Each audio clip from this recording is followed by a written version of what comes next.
Hey everybody, welcome back for another Formula 1 Grand Prix race wrap up with me, Sunny Singh. Now this weekend we've just had the Dutch Grand Prix at the Zandvoort circuit in Netherlands, where we saw Max Verstappen take the race victory. Now there's tons of action, excitement and safety cars to talk about in this race. Let's get straight to it. Now to start off, Max Verstappen had an amazing start getting off the line from pole position. We first saw Lewis Hamilton kiss the body of Carlos Sainz. Then in lap 2 we saw Kevin Magnussen in the Haas get off the track and just kiss the barrier. He was so lucky to get away with that. It could have been so much worse and he could have been out of the race entirely. Now lap 15 saw the Ferrari struggles continue.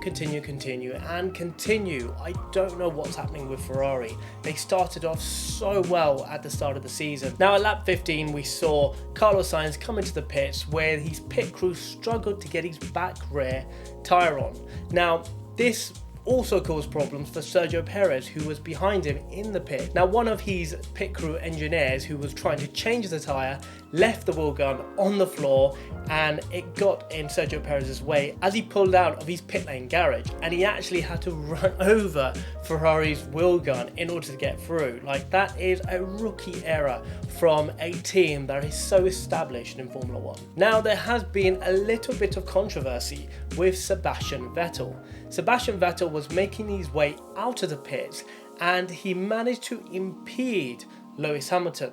Now, because Sebastian Vettel, in terms of track position, was behind Lewis Hamilton, and Lewis Hamilton had essentially gone round the circuit, caught up with Sebastian Vettel again, and was lapping him under blue flag conditions. Now, what blue flag conditions means is if you're getting lapped, you need to move out the way for the driver behind, regardless of what you're doing and where your race is. Even if you're battling someone for your track position, you still need to move out the way for a driver that's lapping you.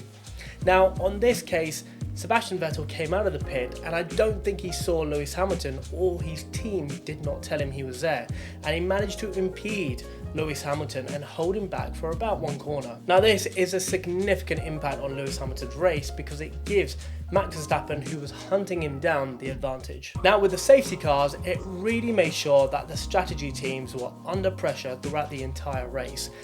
The strategy of a race can be planned ahead, but often enough it changes all the time, usually due to bad weather or a safety car. Now at the Dutch Grand Prix, Yuki Tsunoda had his fair share of problems. First, he had an issue with his front left tyre where he thought it wasn't on properly.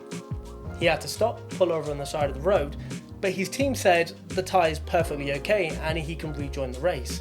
As he rejoined the race, he then complained about a rear differential issue, a mechanical issue with his car. As a result, the team asked him to stop and pull over. Now the problem here is he didn't really pull over in a position that made it easy for the car to be extracted. It was actually quite a dangerous spot and there wasn't a crane where the car could be lifted off the track. As a result, a safety car had to be brought out in order to extract the car safely. This basically allowed Max Verstappen to pull into the pits and get essentially a free stop, followed by Lewis Hamilton, so they both were able to stop. When under safety car position, it is hugely advantageous for a car to stop. The reason why is you lose a lot less time in the pit lane relative to other cars on the track. So under normal racing conditions, if you pit under a safety car, you can lose anything between 20 and 30 seconds because the cars are going around at full pace. But if you pit under a safety car, because the safety car essentially neutralizes the race, slows all the cars down, you lose less time relative to the other cars that are out on the track. So pitting under safety car is so advantageous for somebody fighting for their championship win. So this safety car with Yuki and Tsunoda's incident both allowed Max Verstappen and Lewis Hamilton to come out with a fresh set of tyres. We then had another safety car when Valtteri Bottas in the Alfa Romeo had to stop at the end of the main straight. Because he stopped in another difficult position, a safety car had to be brought out, again neutralising the race. But on this occasion, Max Verstappen managed to get into the pits, change his tyres to a soft, but Lewis Hamilton continued out on track and did not pit, essentially gaining track position. With George Russell now following in the Mercedes, when Max Verstappen came out of the pits, he came out behind George Russell. So for Max Verstappen, pitting under Valtteri Bottas' incident and the safety car essentially meant he lost 2 grid positions. But this was very, very clever.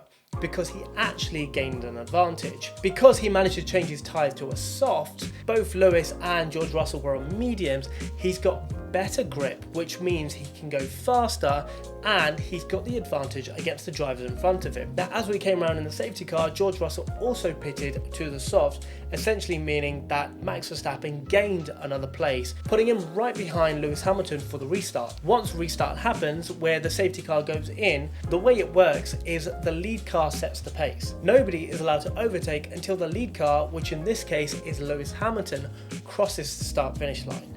As soon as he crosses the start-finish line, it's game on. Now, at the Dutch Grand Prix, we had Max Verstappen just behind Lewis Hamilton on the restart of that final safety car. Because Max Verstappen was so close to him, he managed to get into his slipstream and get a speed advantage, essentially overtaking him immediately on the straight. Max Verstappen then went on to win the Dutch Grand Prix. Now, as I said before, tyre strategy is so important. In fact, all the drivers that pitted in that last safety car, two softs, actually managed to overtake Lewis Hamilton, who stayed down on the mediums and made it onto the podium.